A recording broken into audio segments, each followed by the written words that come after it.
But before he set out, a conversation took place between Gadifer and himself, which we must not omit to notice. Gadifer began boasting of all he had done and asked for the gift of Forteventura, Tenerife, and Gomera Islands as a recompense. "My friend," replied Bethencourt, "the islands that you ask me to give you are not yet conquered, but I do not intend you to be at any loss for your trouble, nor that you should be unrequited. But let us accomplish our project, and meanwhile remain the friends we have always been." "That is all very well," replied Gadifer, "but there is one point on which I do not feel at all satisfied, and that is that you have done homage to the King of Castile for these islands, and so you call yourself absolute master over them." "With regard to that," said Bethencourt, "I certainly have done homage for them, and so I am their rightful master. But if you will only patiently wait the end of our affair, I will give you what I feel sure will quite content you." "I shall not remain here," replied Gadifer. "I am going back to France, and have no wish to be here any longer."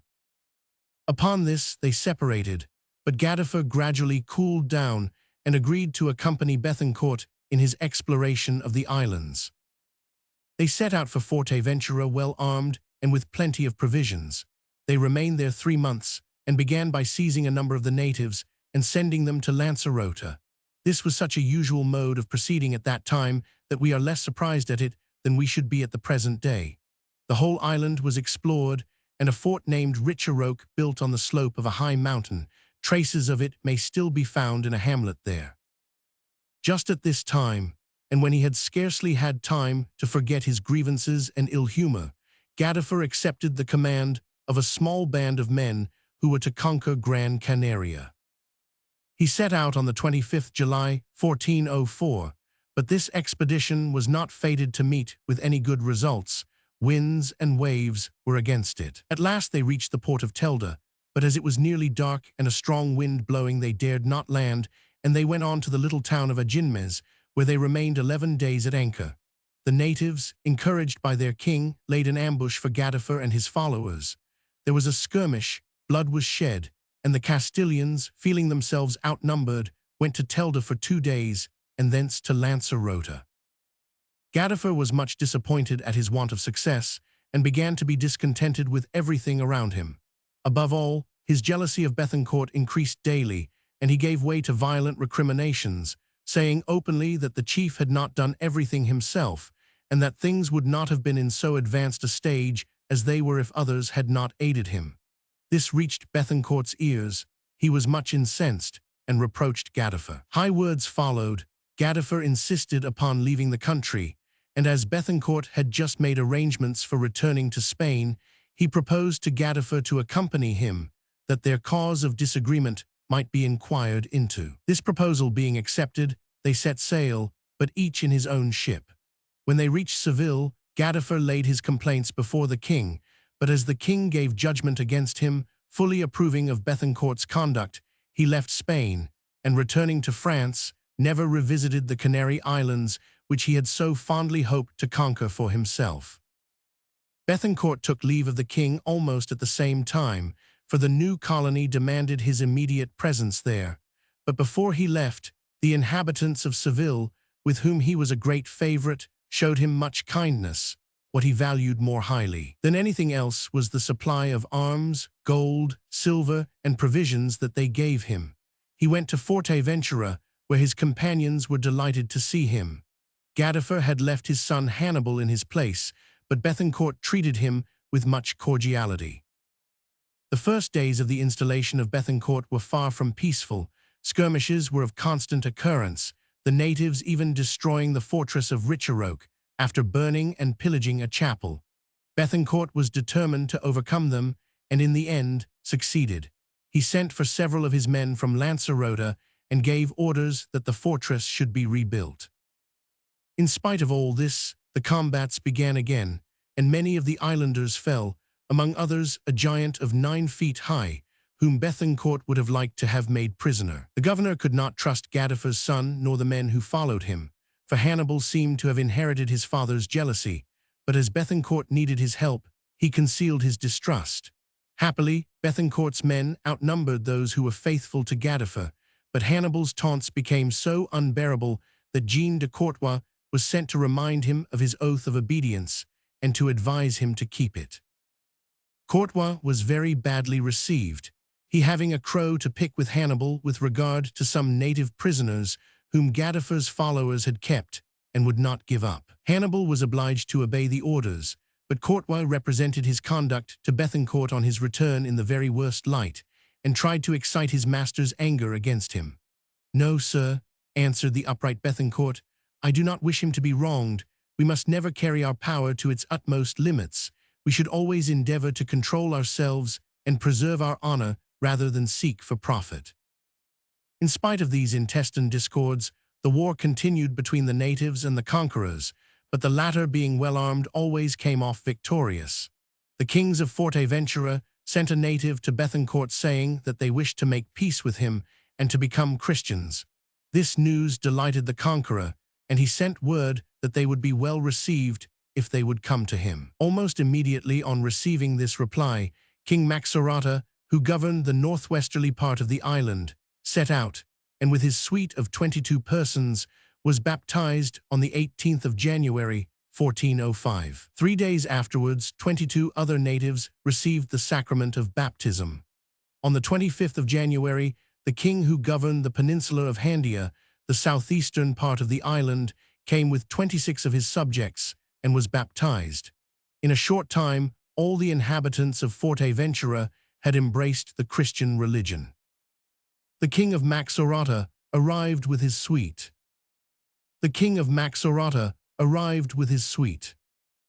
Bethencourt was so elated with these happy results that he arranged to revisit his own country, leaving Courtois as governor during his absence.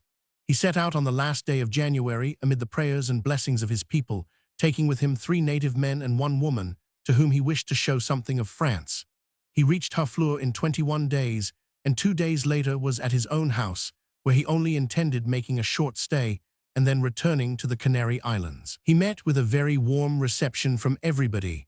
One of his chief motives in returning to France was the hope of finding people of all classes ready to return with him, on the promise of grants of land in the island. He succeeded in finding a certain number of emigrants, amongst whom were 28 soldiers, of whom 23 took their wives. 2 vessels were prepared to transport the party, and the 6th of May was the day named for them to set out. On the 9th of May, they set sail and landed on Lancerota just 4 mouths and a half after Bethencourt had quitted it. He was received with trumpets, clarionets, tambourines, harps, and other musical instruments. Thunder could scarcely have been heard above the sound of this music. The natives celebrated his return by dancing and singing and crying out, "Here comes our king." Jean de Courtois hastened to welcome his master, who asked him how everything was going on. He replied, "Sir, all is going on as well as possible." Bethencourt's companions stayed with him at the fort of Lancerota. They appeared much pleased with the country, enjoying the dates and other fruits on the island, and nothing seemed to harm them. After they had been a short time at Lancerota, Bethencourt went with them to see Forteventura, and here his reception was as warm as it had been at Lancerota, especially from the islanders and their 2 kings. The kings supped with them at the fortress of Richeroque, which Courtois had rebuilt. Bethencourt announced his intention of conquering Gran Canaria Island, as he had done Lancerota and Forteventura. His hope was that his nephew Massiot, whom he had brought with him from France, would succeed him in the government of these islands, so that the name of Bethencourt might be perpetuated there. He imparted his project to Courtois, who highly approved of it, and added, "Sir, when you return to France, I will go with you. I am a bad husband. It is 5 years since I saw my wife, and by my troth, she did not much care about it." The 6th of October, 1405, was the day fixed for starting for Gran Canaria, but contrary winds carried the ships towards the African coast, and they passed by Cape Bojador, where Bethencourt landed. He made an expedition 24 miles inland, and seized some natives and a great number of camels that he took to his vessels. They put as many of the camels as possible on board, wishing to acclimatize them in the Canary Islands, and the Baron set sail again, leaving Cape Bojador, which he had the honor of seeing 30 years before the Portuguese navigators. During this voyage from the coast of Africa to Gran Canaria, The three vessels were separated in stormy weather, one going to Palma and another to Fuerteventura, but finally they all reached Gran Canaria. This island is 60 miles long and 36 miles broad. At the northern end, it is flat, but very hilly towards the south. Firs, dragon trees, olive, fig, and date trees form large forests, and sheep, goats, and wild dogs are found here in large numbers. The soil is very fertile and produces 2 crops of corn every year, and that without any means of improving it. Its inhabitants form a large body of people and consider themselves all on an equality. When Bethencourt had landed, he set to work at once to conquer the island. Unfortunately, his Norman soldiers were so proud of their success on the coast of Africa that they thought they could conquer this island with its 10,000 natives with a mere handful of men. Bethencourt, seeing that they were so confident of success, recommended them to be prudent, but they took no heed of this, and bitterly they rued their confidence. After a skirmish, in which they seemed to have got the better of the islanders, they had left their ranks when the natives surprised them, massacring 22 of them, including Jean de Courtois and Hannibal, Gadifer's son. After this sad affair, Bethencourt left Gran Canaria and went to try to subdue Palma. The natives of this island were very clever in slinging stones, rarely missing their aim, and in the encounters with these islanders, many fell on both sides, but more natives than Normans, whose loss, however, amounted to 100. After 6 weeks of skirmishing, Bethencourt left Palma and went to Ferro for 3 months, a large island 21 miles long and 15 broad. It is a flat tableland, and large woods of pine and laurel trees shade it in many places. The mists, which are frequent, moisten the soil and make it especially favorable for the cultivation of corn and the vine. Game is abundant. Pigs, goats, and sheep run wild about the country. There are also great lizards in shape like the iguana of America. The inhabitants, both men and women, are a very fine race, healthy, lively, agile, and particularly well made. In fact, Ferro is one of the pleasantest islands of the group. Bethencourt returned to Fuerteventura with his ships after conquering Ferro and Palma. This island is 51 miles in length by 24 in breadth and has high mountains as well as large plains, but its surface is less undulating than that of the other islands. Large streams of fresh water run through the island. The euphorbia, a deadly poison, grows largely here, and date and olive trees are abundant, as well as a plant that is invaluable for dyeing and whose cultivation would be most remunerative. The coast of Fuerteventura has no good harbors for large vessels, but small ones can anchor there quite safely. It was in this island that Bethencourt began to make a partition of land to the colonists, and he succeeded in doing it so evenly that everyone was satisfied with his portion. Those colonists whom he had brought with him were to be exempted from taxes for 9 years.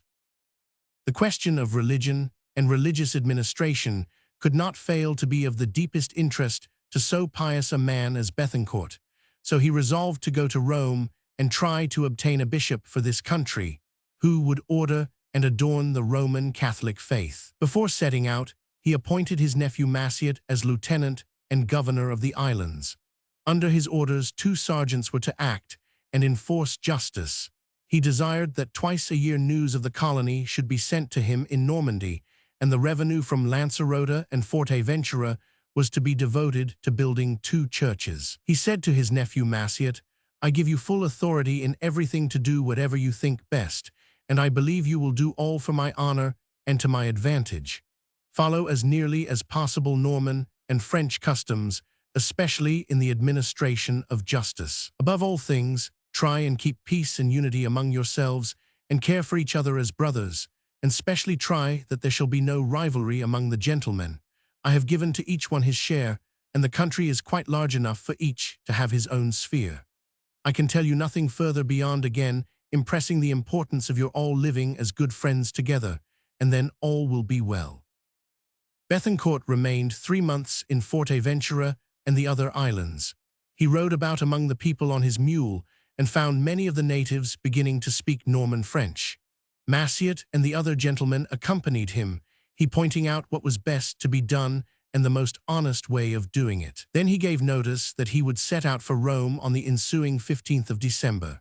Returning to Lancerota, He remained there till his departure, and ordered all the gentlemen he had brought with him, the workmen, and the 3 kings to appear before him 2 days before his departure, to tell them what he wished done, and to commend himself and them to God's protection. None failed to appear at this meeting. They were all received at the fort on Lancerota and sumptuously entertained. When the repast was over, he spoke to them, especially impressing the duty of obedience to his nephew Massiot upon them, the retention of the 5th of everything for himself, and also the exercise of all Christian virtues and of fervent love to God. This done, he chose those who were to accompany him to Rome, and prepared to set out. His vessel had scarcely set sail when cries and groans were heard on all sides, both Europeans and natives alike regretting this just master, who they feared would never return to them. A great number waded into the water and tried to stop the vessel that carried him away from them, but the sails were set, and Bethencourt was really gone. "May God keep him safe from all harm," was the utterance of many that day. In a week he was at Seville. From thence he went to Valladolid, where the king received him very graciously. He related the narrative of his conquests to the king, and requested from him letters recommending him to the Pope, that he might have a bishop appointed for the islands. The king gave him the letters, and loaded him with gifts, and then Bethencourt set out for Rome with a numerous retinue. He remained 3 weeks in the Eternal City, and was admitted to kiss Pope Innocent Roman VII's foot, who complimented him on his having made so many proselytes to the Christian faith, and on his bravery in having ventured so far from his native country. When the bulls were prepared, as Bethencourt had requested, and Albert des Masons was appointed Bishop of the Canary Islands, the Norman took leave of the Pope after receiving his blessing. The new prelate took leave of Bethencourt and set out at once for his diocese. He went by way of Spain, taking with him some letters from Bethencourt to the king. Then he set sail for Forteventura and arrived there without any obstacle. Massiot gave him a cordial reception, and the bishop at once began to organize his diocese, governing with gentleness and courtesy, preaching now in one island, now in another, and offering up public prayers for Bethencourt's safety. Massiot was universally beloved, but especially by the natives. This happy, peaceful time only lasted for 5 years, for later on, Massiot began to abuse his unlimited power and levied such heavy exactions that he was obliged to fly the country to save his life. Bethencourt, after leaving Rome, went to Florence and to Paris, and then to his own chateau, where a great number of people came to pay their respects to the King of the Canary Islands, and if on his return the first time he was much thought of, his reception this second time far exceeded it. Bethencourt established himself at Grainville. Although he was an old man, his wife was still young. He had frequent accounts from Massiot of his beloved islands, and he hoped one day to return to his kingdom, but God willed otherwise. One day in the year 1425, he was seized with what proved to be fatal illness. He was aware that the end was near, and after making his will and receiving the last sacraments of the Church, he passed away. May God keep him and pardon his sins, says the narrative of his life. He is buried in the church of Grainville-la-Teinturière, in front of the high altar. Jean de Bethencourt makes his will. Jean de Bethencourt makes his will. Chapter 7. Christopher Columbus, 1436–1506. 1. Discovery of Madeira, Cape de Verde Islands, the Azores, Congo and Guinea, Bartholomew Dias, Cabot and Labrador, the geographical and commercial tendencies of the Middle Ages, the erroneous idea of the distance between Europe and Asia, birth of Christopher Columbus, his first voyages, his plans rejected, his sojourn at the Franciscan convent, his reception by Ferdinand and Isabella, treaty of the 17th of April, 1492, the brothers Pinzon, 3 armed caravels at the port of Palos, departure on the 3rd of August, 1492. The year 1492 is an era in geographical annals.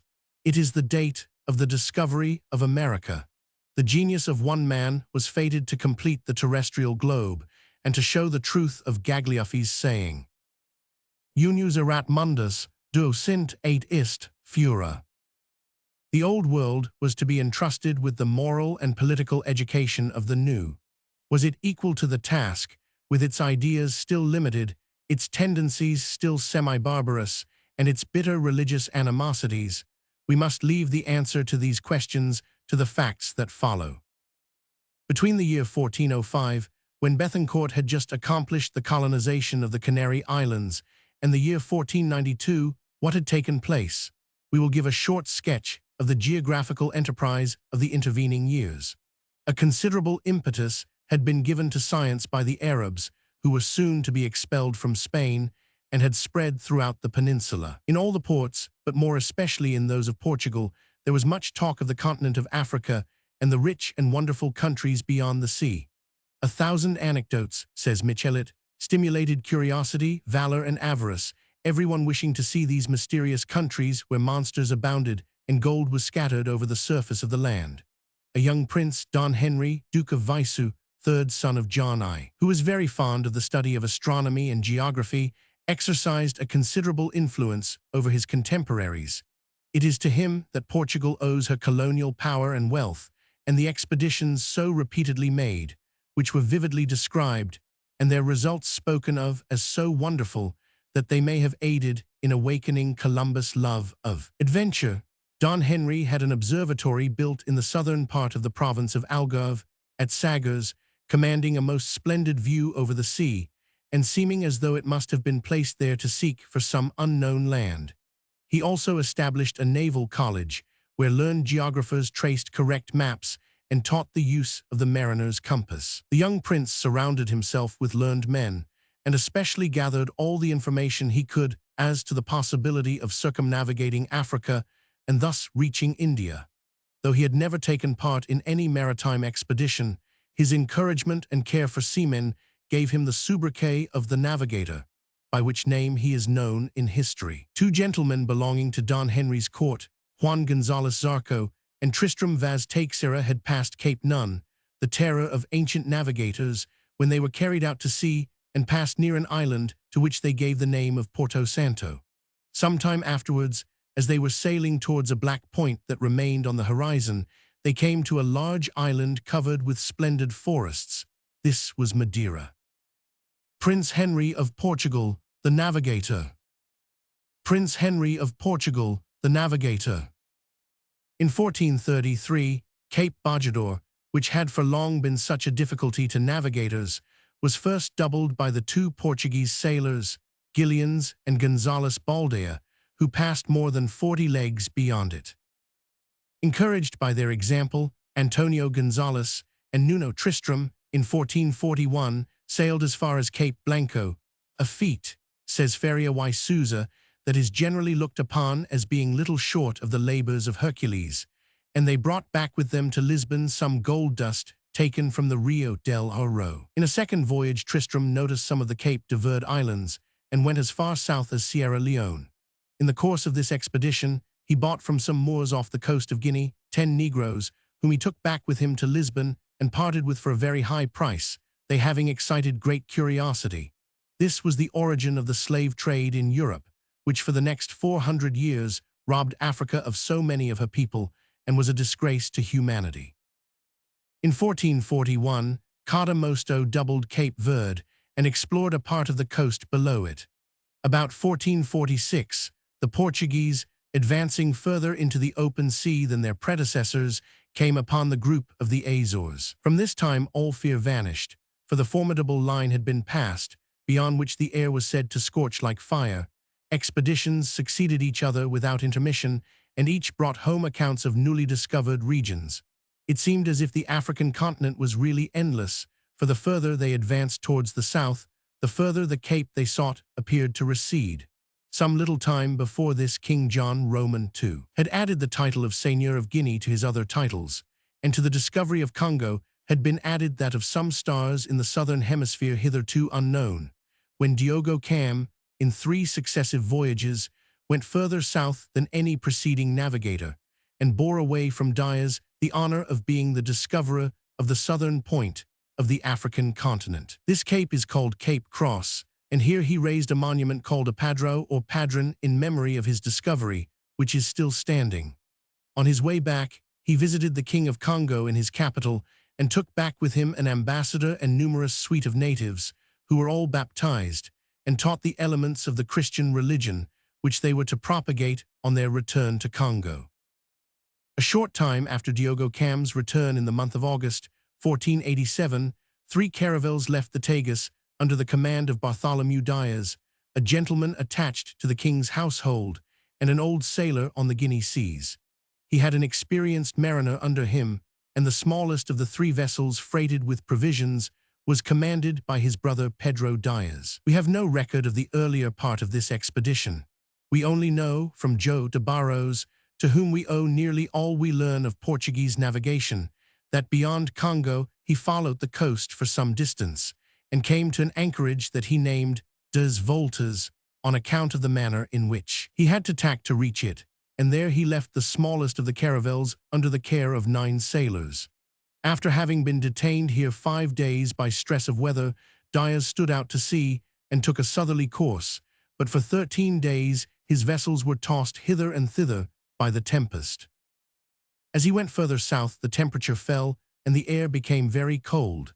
At last the fury of the elements abated, and Dias took an easterly course hoping to sight the land, but after several days had passed, and being in about 42 degrees south latitude, he anchored in the Bay dos Vaqueiros, so named from the numbers of horned animals and shepherds who fled inland at the sight of the 2 vessels. At this time Dias was about 120 miles east of the Cape of Good Hope, which he had doubled without seeing it. They then went to Sam Braz, now Mossel Bay, and coasted as far as Algoa Bay and to an island called De Cruz, where they set up a padrow. But here the crews, being much discouraged by the dangers they had passed through, and feeling much the scarcity and bad quality of the provisions, refused to go any farther. Besides, they said, as the land is now on our left, let us go back and see the Cape, which we have doubled without knowing it. Dias called a council, and decided that they should go forwards in a northeasterly direction for 2 or 3 days longer. We owe it to his firmness of purpose that he was able to reach a river, 75 miles from De Cruz, that he called Rio Infante, but then the crew refusing to go farther, Dias was obliged to return to Europe. Barrow says, when Dias left the pillar that he had erected, it was with such sorrow and so much bitterness that it seemed almost as though he were leaving an exiled son, and especially when he thought of all the dangers that he and his companions had passed through and the long distance which they had come with only this memorial as a remembrance. It was indeed painful to break off when the task was but half completed. At last they saw the Cape of Good Hope, or as Dias and his followers called it then, the Cape of Torments, in remembrance of all the storms and tempests they had passed through before they could double it. With the foresight which so often accompanies genius, John Roman II substituted for the Cape of Torments the name of the Cape of Good Hope, for he saw that now the route to India was open at last, and his vast plans for the extension of the commerce and influence of his country were about to be realized. On the 24th of August, 1488, Dias returned to Angra das Voltas, where he had left his smallest caravel. He found 6 of his 9 men dead, and the 7th was so overcome with joy at seeing his companions again that he died also. No particular incident marked the voyage home. They reached Lisbon in December 1488, after staying at Benin, where they traded, and at La Mina to receive the money gained by the commerce of the colony. It is strange, but true, that Dias not only received no reward of any kind for this voyage, which had been so successful, but he seemed to be treated rather as though he had disgraced himself, for he was not employed again for 10 years. More than this, the command of the expedition that was sent to double the Cape, which Dias had discovered, was given to Vasco da Gama, and Dias was only to accompany it to La Mina, holding a subordinate position. He was to hear of the marvelous campaign of his successful rival in India, and to see what an effect such an event would have upon the destiny of his country. He took part in Cabral's expedition which discovered Brazil, but he had not the pleasure of seeing the shores to which he had been the pioneer, for the fleet had only just left the American shore when a fearful storm arose. 4 vessels sank, and among them the one that Dias commanded. It is in allusion to his sad fate that Camoens puts the following prediction into the mouth of Adamastor, the spirit of the Cape of Tempests. I will make a terrible example of the first fleet that shall pass near these rocks, and I will wreak my vengeance on him who first comes to brave me in my dwelling." In fact, it was only in 1497, maybe 5 years after the discovery of America, that the southern point of Africa was passed by Vasco da Gama, and it may be affirmed that if this latter had preceded Columbus, the discovery of the new continent might have been delayed for several centuries. The navigators of this period were very timorous and did not dare to sail out into mid-ocean. Not liking to venture upon seas that were but little known, they always followed the coastline of Africa rather than go further from land. If the Cape of Tempests had been doubled, the sailors would have gone by this route to India, and none would have thought of going to the land of spices, that is to say Asia, by venturing across the Atlantic. Who, in fact, would have thought of seeking for the east by the route to the west? But in truth, this was the great idea of that day, for Cooley says, "The principal object of Portuguese maritime enterprise in the 15th century was to search for a passage to India by the ocean. The most learned men had not gone so far as to imagine the existence of another continent to complete the equilibrium and balance of the terrestrial globe. Some parts of the American continent had been already discovered, for an Italian navigator, Sebastian Cabot, had landed on Labrador in 1487, and the Scandinavians had certainly disembarked on this unknown land. The colonists of Greenland, too, had explored Winland, but so little disposition was there at this time to believe in the existence of a new world, that Greenland, Winland, and Labrador were all thought to be a continuation of the European continent. The main question before the navigators of the 15th century was the opening up of an easier communication with the shores of Asia. The route to India, China, and Japan, countries already known through the wonderful narrative of Marco Polo, via Asia Minor, Persia, and Tartary, was long and dangerous. The transport of goods was too difficult and costly for these ways terrestrial ever to become roads for commerce. A more practicable means of communication must be found. Thus all the dwellers on the coasts, from England to Spain, as well as the people living on the shores of the Mediterranean, seeing the great Atlantic Ocean open to their vessels, began to inquire whether indeed this new route might not conduct them to the shores of Asia. The sphericity of the globe being established, this reasoning was correct, for going always westward, the traveler must necessarily at last reach the east, and as to the route across the ocean, it would certainly be open. Who could, indeed, have suspected the existence of an obstacle 9750 miles in length, lying between Europe and Asia, and called America? We must observe also that the scientific men of the Middle Ages believed that the shores of Asia were not more than 6,000 miles distant from those of Europe. Aristotle supposed the terrestrial globe to be smaller than it really is. Seneca said, "How far is it from the shores of Spain to India? A very few days' sail, should the wind be favorable."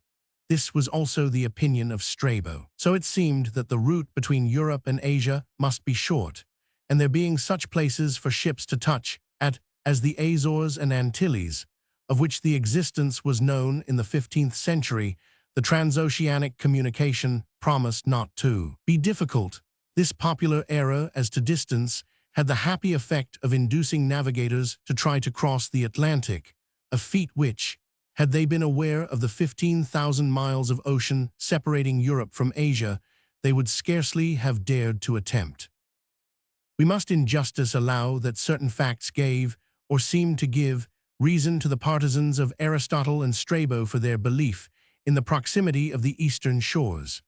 Thus, a pilot in the service of the King of Portugal, while sailing at 1350 miles distance from Cape St. Vincent, the southwestern point of the Portuguese province of Algarve, met with a piece of wood ornamented with ancient sculptures, which he considered must have come from a continent not far off. Again, some fishermen had found near the island of Madeira a sculptured post and some bamboos, which in shape resembled those found in India. The inhabitants of the Azores also often picked up gigantic pine trees of an unknown species, and one day 2 human bodies were cast upon their shores, corpses with broad faces, says the chronicler Herrera, and not resembling Christians. These various facts tended to inflame imagination.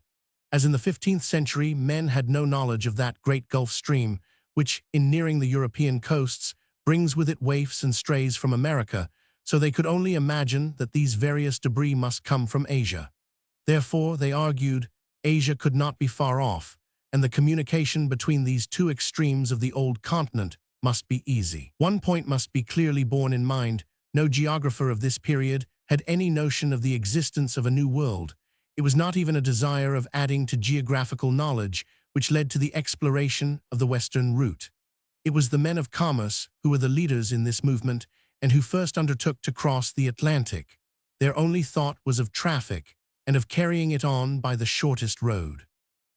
The mariner's compass, invented, according to the generally received opinion, about 1302 by one Flavio Gioja of Amalfi, enabled vessels to sail at a distance from the coasts and to guide themselves when out of sight of land. Martin Behaim, with two physicians in the service of Prince Henry of Portugal, had also added to nautical science by discovering the way of directing the voyager's course according to the position of the sun in the heavens, and by applying the astrolabe to the purposes of navigation. These improvements being adopted, the commercial question of the western route increased daily in importance in Spain, Portugal, and Italy, countries in which 3/4 of the science is made up of imagination.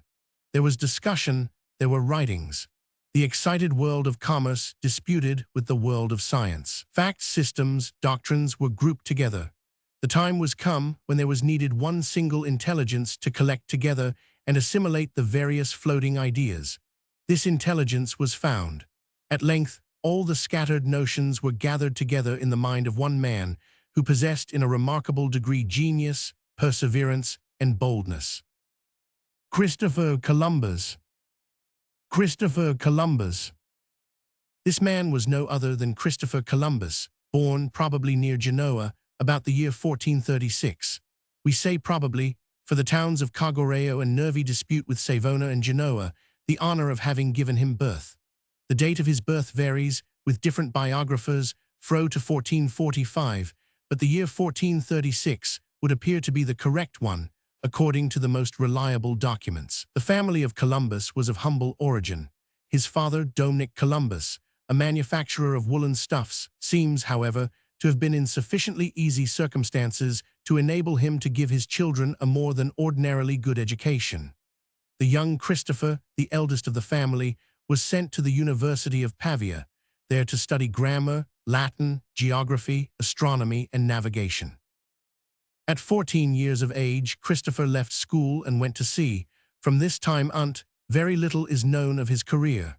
It is interesting to give the remark of Humboldt on this subject, as reported by M. Charton. He said that he regretted the more this uncertainty about the early life of Columbus, when he remembered all that the chroniclers have so minutely preserved for us upon the life of the dog Bicirillo, or the elephant Abulababat, which Haroun-al-Raschid sent to Charlemagne. The most probable account to be gathered from contemporary documents and from the writings of Columbus himself is that the young sailor visited the Levant, the West, the North, England several times, Portugal, the coast of Guinea, and the islands of Africa, perhaps even Greenland, for by the age of 40, he had sailed to every part that had ever been sailed to before. He was looked upon as a thoroughly competent mariner, and his reputation led to his being chosen for the command of the Genoese galleys in the war which that republic was waging against Venice. He afterwards made an expedition in the service of René, King of Anjou, to the coasts of Barbary, and in 1477 he went to explore the countries beyond Iceland. This voyage being successfully terminated, Christopher Columbus returned to his home at Lisbon. He there married the daughter of an Italian gentleman, Bartolomeo Manes Perestrello, a sailor like himself and deeply interested in the geographical ideas of the day. The wife of Columbus, Dona Philippa, was without fortune, and Columbus, having none himself, felt he must work for the support of himself and his family. The future discoverer, therefore, set to work to make picture books, terrestrial globes, maps, and nautical charts, and continued in this employment but without at the same time abandoning his scientific and literary pursuits. It seems probable even that during this period he studied deeply and attained to knowledge far beyond that possessed by most of the sailors of his time. Can it have been that at this time the great idea first arose in his mind? It may well have been so. He was following assiduously the discussions relative to the Western routes and the facility of communication by the West between Europe and Asia. His correspondence proves that he shared the opinion of Aristotle as to the relatively short distance separating the extreme shores of the old continent. He wrote frequently to the most distinguished savants of his time. Martin Behaim, of whom we have already spoken, was amongst his correspondents, and also the celebrated Florentine astronomer Toscanelli, whose opinions in some degree influenced those of Columbus. Imaginary view of Seville. A Spanish port.